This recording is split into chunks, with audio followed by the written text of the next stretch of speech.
People float paper lanterns on rivers and lakes or even set them outside their homes. According to traditional beliefs, this is said to light a path back to the afterlife. And when the light burns out, it symbolizes that the spirits have found their way back. Let me show you how to make one.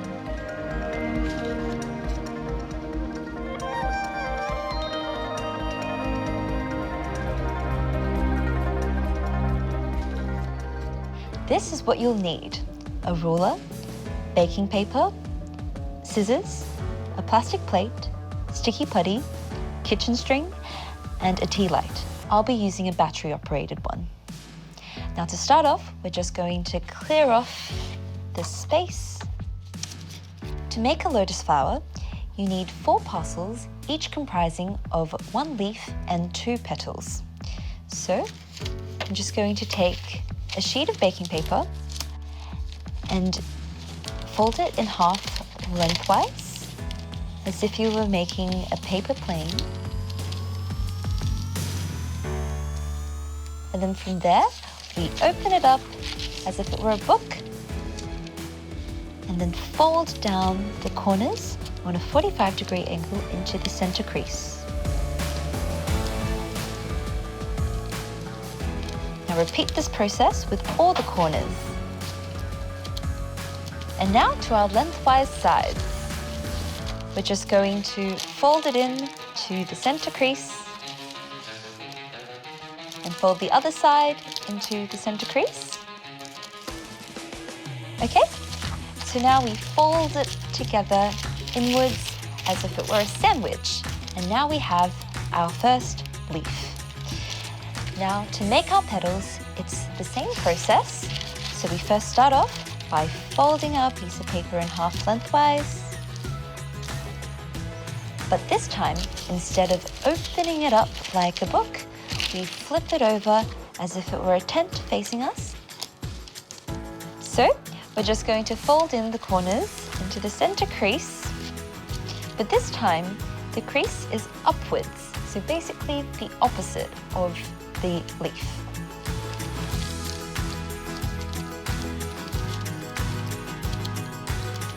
Okay, and now we're going to do our sides. Fold in the sides into the center crease.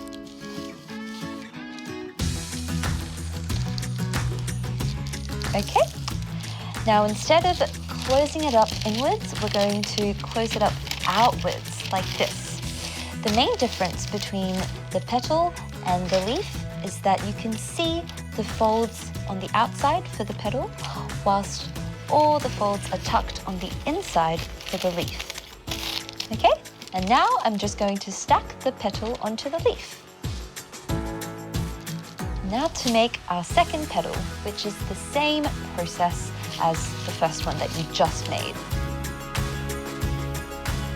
And now, once your second petal is complete, I'm just going to stack it on top of the parcel. Okay, so now you have your first parcel complete, and now we just have to repeat the process 3 more times.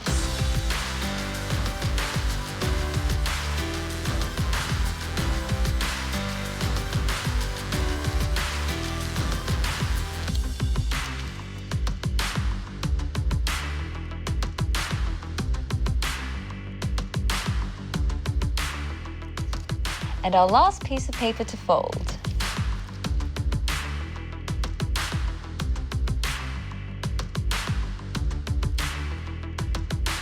So now we're going to bundle all our parcels together, and then I'm going to take my plastic plate and just place it on top just to weigh it down. So now we're just going to bring our ruler, scissors, and kitchen string, and measure out your kitchen string approximately 45 centimeters in length. And snip. Make sure you have an adult to help you when using scissors. Now I'm going to tie this kitchen string around the center of the bundle. I'm going to tie it around 3 or 4 times to securely tie it. And now just cut off the excess string. I'm going to fan out my parcels. There should be 8 segments. And now it's time to make the layers of our lotus flower.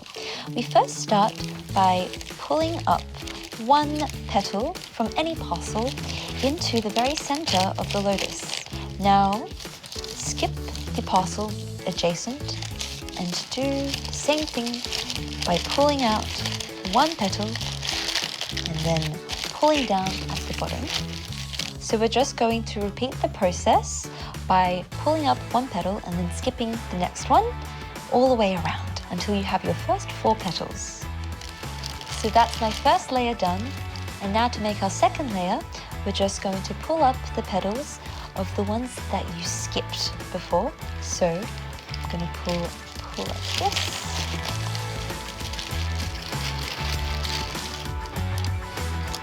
And now we're going to do the same again with the last layer of petals. And then our last petal. Now I'm just going to pull down the leaves at the bottom. And now I'm just gonna let my lotus open up. I'm going to arrange the petals. You can do this however you like, since no flowers are the same.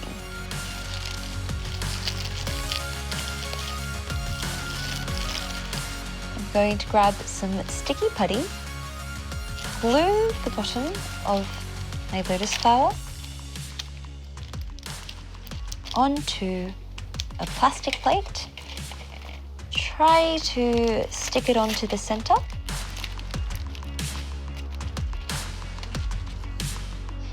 Just going to grab some more sticky putty and then place it at the bottom of the tea light and stick it into the center of the flower. And there we have our floating lotus flower. Now all we have to do now is test it.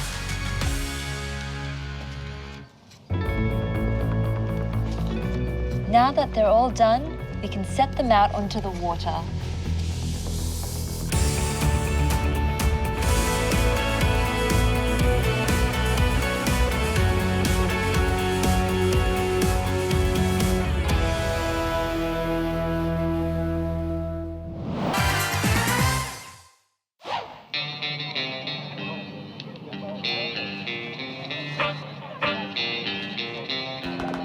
I built the work and brought Fieldy in to help with the painting at the end. It's working as a sculpture, it's also a chair, and it's a great big piece that feels very alive, super, super pink and super shiny.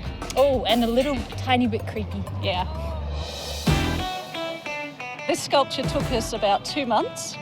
It took 7 weeks of building, and then I brought Fieldy in over from Perth, and together we spent a week doing the painting. All of my sculptures are actually built just within the limits that I can get it down the side of my house, except this one was a little bit over, and yesterday morning we had to cut a little corner of our veranda off to get it out of the house. That's how you learn. You learn when you make mistakes. I made a work for the second sculpture by the sea. There was so much rain and all the dirt in the park ran over the top of the sculpture. Next time, didn't make a work where the dirt could run over it. My name's Margarita Sampson, and this is... My name's Fieldy, and I'm a street artist. And we've collaborated on this sculpture, which is called Dearest.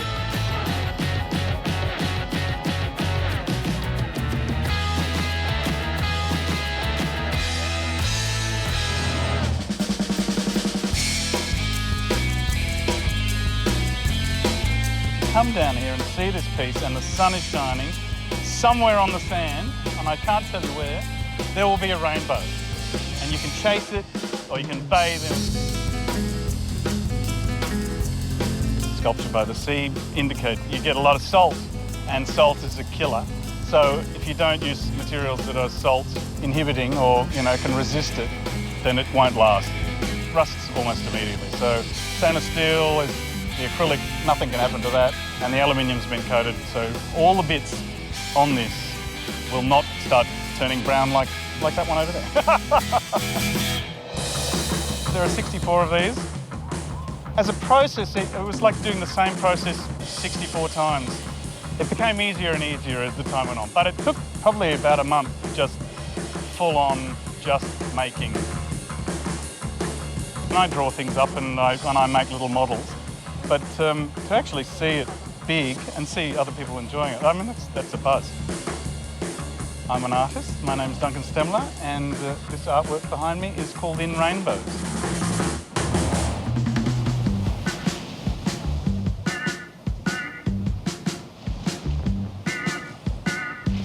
We've probably got over 100 women working on this. We tried to mainly only use rubbish or recycle or reuse stuff that had already had a purpose, all sorts of things, just to make it look like a wreath. Yeah. People didn't know what to do. I'd say, OK, we're all going to make a shape like this. So if you've got 20 women making one shape, you get 20 shapes really quickly. If I had to make it all by myself, it would take me a long time. But then, of course, people had different skills. I'd have a pile of really exciting rubbish, and I'd say, look in my pile and see what you can find that you'd like to use, and off they'd go and create something. In a way, the most challenging thing was to put everything that I got together. I wanted to include everything. Because it's a collaborative work and I was the lead artist, getting it all together as a whole was one of the most difficult things. The cliff face here is just gorgeous and it works really well with this artwork. What we really enjoyed when we got here was all these little holes in the rocks, and just like they would be if they were underwater, so you've got all the coral and the fish that go into the little holes, we found all these little pieces that didn't have a home, and we just thought we'd put them into these holes, and we think that they just really work nicely in the holes like that. And this cave, I thought, well, this will be really good because it has these permanent poles here, so they're fairly ugly concrete coloured poles. So it's pretty durable, you can't pull it away. It's something that we've had a lot of fun doing. Found objects can be used to make all little objects. This is a mat that I found in the street and I just love it. I just think it looks like under the water, doesn't it? And then including these sponge forms and a little bit of shade cloth and a little bit of crocheting. So it just gives you all those different colours and textures. These pieces were made by children. I showed them how to make that and they went home and they came back with this pearl shell, which I think is just gorgeous. My name's Marion Gaemers and I'm a Townsville-based artist, and I'm sitting amongst a reef that was created by a lot of people in Townsville.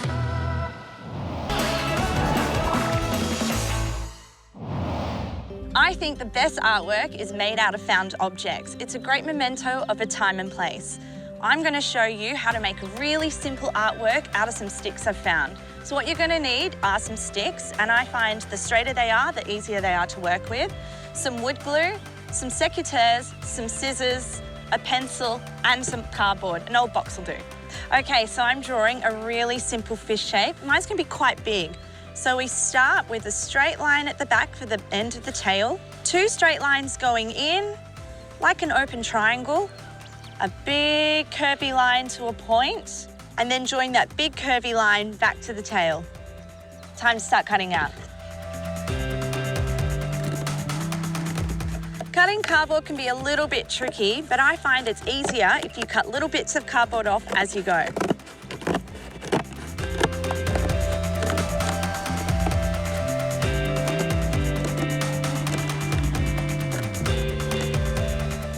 Now that's finished, it's time to measure and glue our sticks down. Now you can measure all your sticks along the fish, cut them down and then glue them, but I find it's easy to glue as you go because your sticks roll around. So with your secateurs, measure up your stick and just cut it so it's overlapping the cardboard because we don't want to see the cardboard in the end result. Now make sure you have an adult around with these guys because they're pretty sharp. And now you glue it down.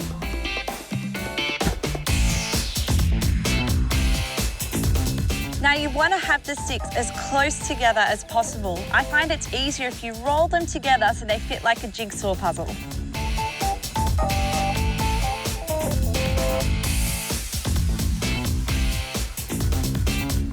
And we're done. Now wood glue is really strong, but you will need to let it dry overnight.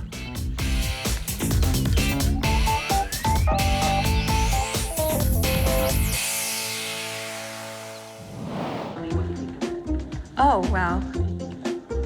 Nice use of organic materials and recyclable cardboard. I love it. This is often called found objects. I think the best artwork is made out of found objects. It's a bit flimsy, but I think that might be part of the artist's intention. I'm getting good vibes from this. I think it could be saying something about our environment. I think it's more about what the artist was trying not to say in this case. They might have been spurred on by, you know, their star sign, Pisces. Fish in the forest. How's that? I'm going to title this one Fish.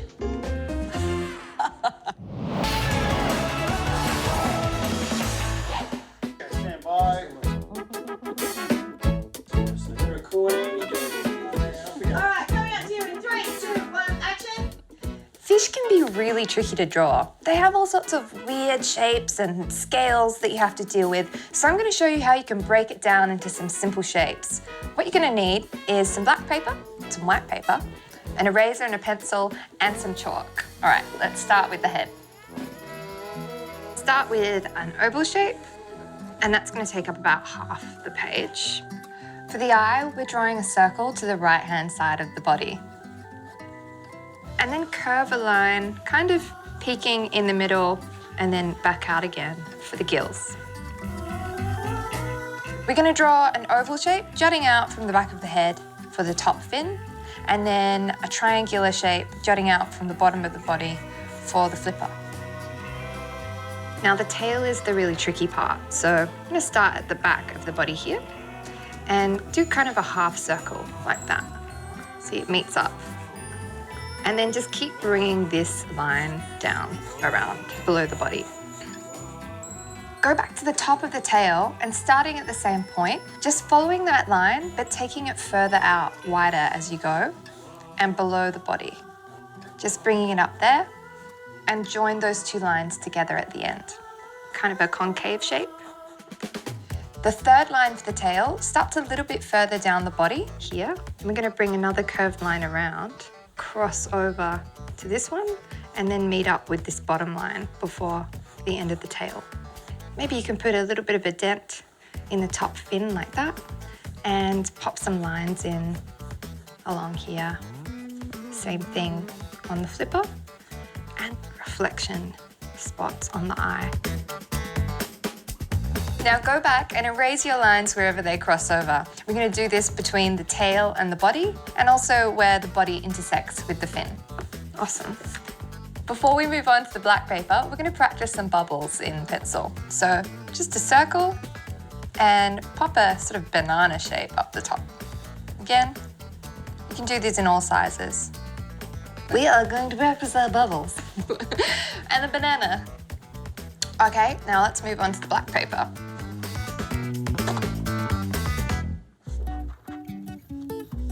Cool. So I'm going to do it all again. But this time a little more carefully. Now, all you have to do is erase some of the lines where they connect.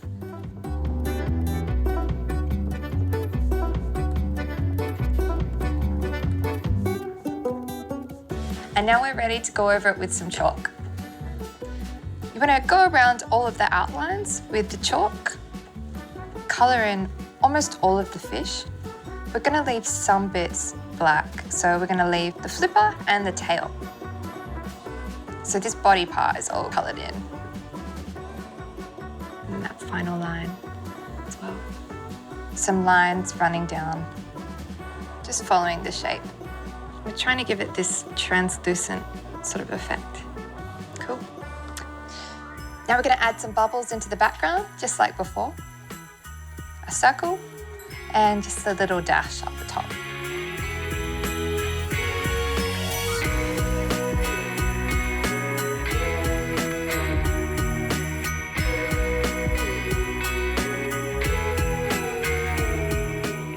Using your finger, now we're going to go over everything that we've drawn in chalk, but do it very gently. I'm going over the body that we've coloured in, around the edges, and then over the fins and the tail. Smudge, smudge, smudge, smudge, smudge. Oh, and don't forget to go over the outside of the bubbles. Smudge. All done. Now, I'm not fishing for compliments, but this is one fine fishy friend.